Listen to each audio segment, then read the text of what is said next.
You guys, welcome back to King Oles, and yes, I'm now here to talk about the Anthony Joshua versus Francis Ngannou undercard. Honestly, I feel like it's pretty poor, to be fair. I mean, you'll get loads of people saying, "Oh, well, if you don't appreciate the art of this card, then you're a casual and all that." But let's be real. Honestly, this is a poor card comparing to the other Saudi events. Obviously, compared to the majority of like you look at the majority of boxing cards, this you look at it and then you look at this one. This is a pretty good card, but you compare this to other Saudi Arabian cards, such as the Fury and Ngannou one and the Day of Reckoning event. This is a poor card, to be honest with you. And I expected better from a Saudi from a Saudi pay per view. 100% I did. But yeah, we've got some decent fights on this card. Of course we have. Like obviously AJ and Ngannou's certainly interesting main event. Zhang versus Joseph Parker. Let's be real, that's the fight we're mostly all here for. Zhang and Parker. Ray Vargas versus Nick Ball's a decent fight as well. I'm actually looking forward to that one. And then let's fully have a look at this card. So we've got Roman Fury featuring on the card as well.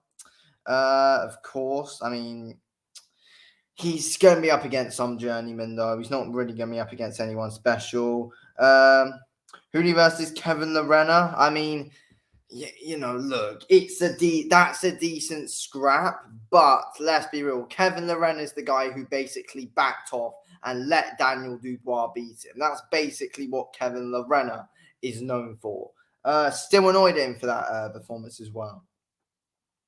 And I think anyone has any right to be. Then we've got Gavin Gwynn versus Mark Chamberlain.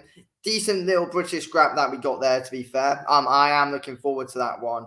But overall, you look at this card and the name value isn't fully all there. It isn't. And then we got Madrimov versus Kurbanov. I mean, again, decent fight. It is a decent fight, but again, I just feel like a lot of people on this card we haven't fully got the real name value for, and I feel like on the Saudi fights, that's what this should be for. We should have the undercard where there's obviously not the most amount of like the prelim, where that there can be the prospects on that card and stuff, and then we bring in some big names on these main cards. That's what should be happening in these Saudi events, and it's definitely disappointing comparing it to. I do think I forgot who's fully on that Fury and Usyk card, but I remember thinking that one was better than this one, to be fair. Let's be real. It's not an awful card. I feel like it's just really below expectations, and we expected a lot better for like a Saudi fight week. It was just for a Saudi event. I expected better. But let's be real, though. I feel like these, especially the three main fights, are fantastic.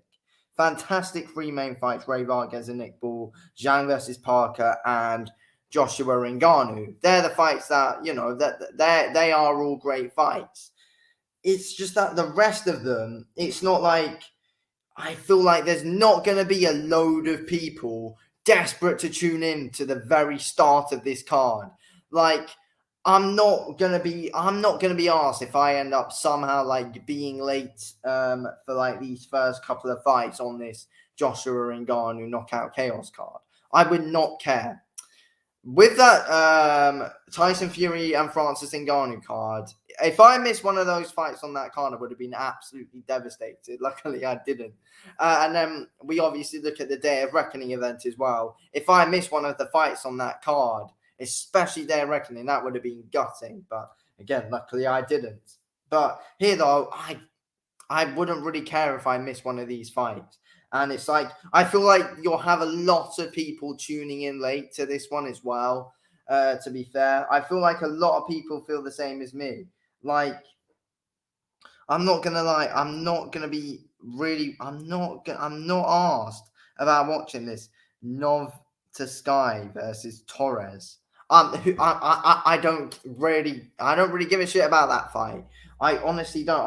I'd say I really do care about these. Probably, I'd say four main fights on the undercard: Gavin Gwynn Chamberlain, Madrimov versus Kurbanov, Vargas versus Bull, Zhang versus Parker, and then obviously we got Joshua and Ngannou in the main event. But I just feel like it would have been. I still though feel like we need more name value on this card. It's like I feel like Madrimov and Kurbanov. Yes, they're decent names. Like they are. They're two really good fighters. But they're not two names that absolutely blow the roof off of the place, and we're gonna make loads of people all around the world really interested to watch that fight. I mean, me personally, yes, I am excited for that fight. I think it is a decent scrap, but it is a bit of an underwhelming one. Like, I would have preferred better. I think there is better that we could have got. Gavin Gwynn, Mark Chamberlain. If you're not English, then you're not really going to be interested in that fight. I think most of us British fans, if you're not British, you're not going to be interested in that fight. I feel like British fans, we all know how great that fight actually is.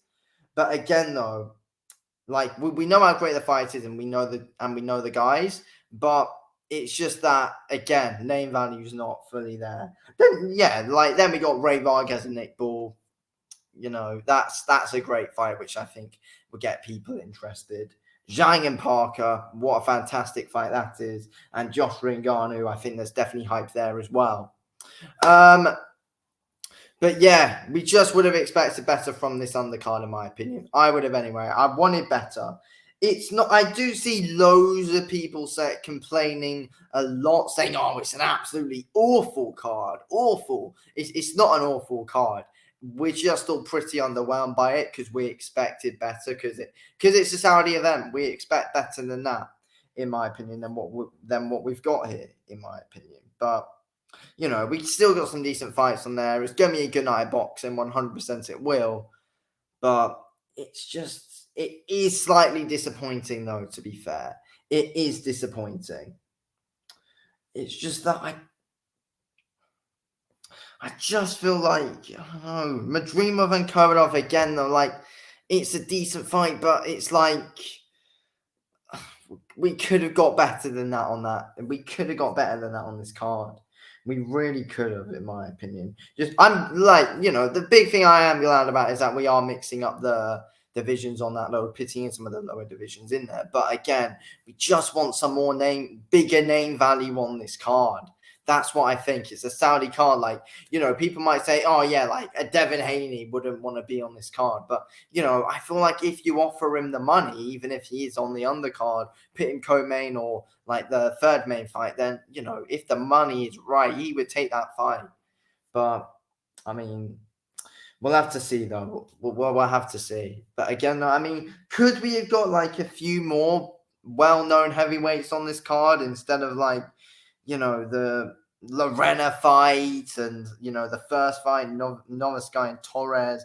Like, we could have got two better extra heavyweight fights than those two. If we're being honest, we could have got an extra two other big heavyweight fights on that card instead of that stupid Kevin Lorena fight and that first fight we got on the card. Like, we could have replaced them with something better.